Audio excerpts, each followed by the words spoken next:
All right, here we are with Zoe. We are practicing going through the door and sitting in that nice, calm, cool, collected state. So every time she stands up, I lift up that weight of an apple. I can be able to open the door and close the door. Every time she stands up, again, I'm going to lift up that weight of an apple. So she puts her bum down. As soon as her bum goes down, I release that pressure. And I'm just practicing opening and closing the door. Again, remember, she can't move until we give that flick. And it's important for her to learn to be patient at every door.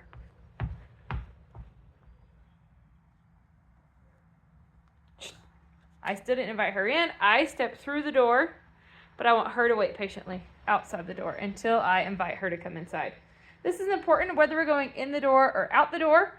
We need our kids, our fur kids, to learn how to wait patiently for their safety so that maybe we're opening the door. Now I'm going to give the tug.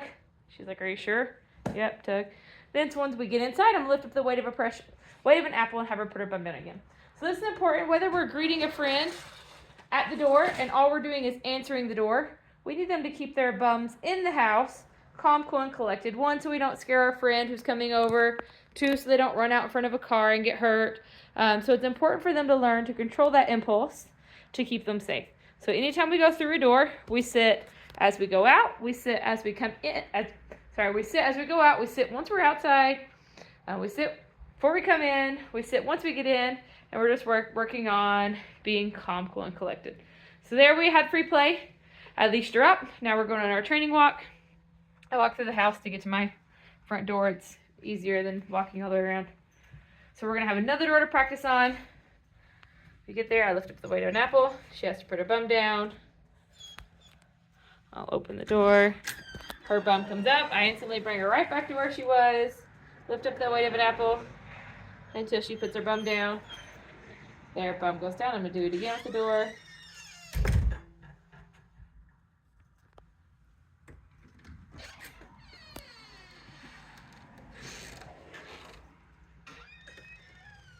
There, the door's open. And we're just practicing being calm, cool, and collected. Again, I should be able to walk. I should be able to walk forward and through. So I'm just lengthening out that leash. I'm going to walk through, and she can join me when I give that tug. There, I'm tugging. And it says, come on out. Once we get outside, we put our bum down again. So we're just calm, cool, and collected. She's in control of herself every time we go through a door.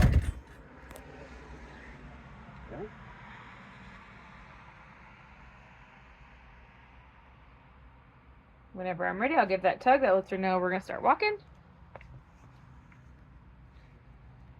So I had that shoulder rolled back. Remember from yesterday? My hand by my back pocket. And I have a short but loose leash. I'm wanting that nice U shape to my leash, a little bit of a J. I'm going to utilize my 5 tools anytime pressure is created. There, I did a direction change. I'm going to do some zigzags. I'm just going to bump right into her when I'm zigzagging. So she learns to pay attention to me. And not just kind of let her eyes and nose get away with her. She's still just not focusing. So I'm just walking all over the place. I'm coupling some flicks in there with it. There. Starting to pay attention a little bit more. Now she stopped.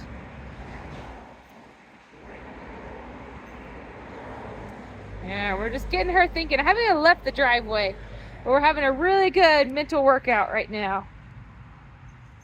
I want her to pay attention to me even before we go on our walk so that our walk can be more successful. So we're just practicing those tools. I'm doing the flicks. My hand's still right by my back pocket. Ooh, there we go. Good. Do a faster turn. Faster turn. Stop. Practice patient sit. Good. Walk on. Good. You can see she still obviously has a lot to learn. She's a puppy. It's only day 2. But she's doing much better just from 1 minute ago until now. Having this nice loose leash. This is what we want. Look at this nice partnership walk. Good. Now she's looking around, but she's still paying attention to me. Seeing where I'm at. Perfect. This is exactly what we want. Now we're going to go on our walk.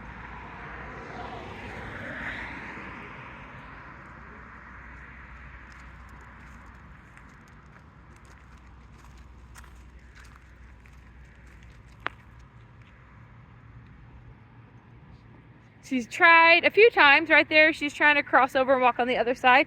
My hand stays where it's at, and she's not allowed to cross over. I pick the side she's on. If I want to move her, I can move her, but she doesn't get to cross back and forth.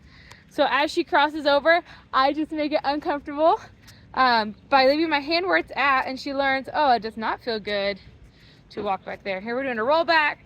We're passing Rough Life right now on my right.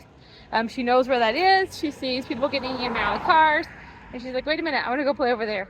So this is an awesome distraction for her so that she can still practice walking at a loose leash, even though we're passing some place that she really loves. Do another roll back. We're just creating not a lot of pressure. You can see it's just very, very slight, which is awesome. But I want zero pressure on this leash. Nice, loose, U-shaped leash. And anytime even the slightest bit of pressure is put on that leash, I'm going to utilize one of those 5 tools. And look at this. This is our longest one yet.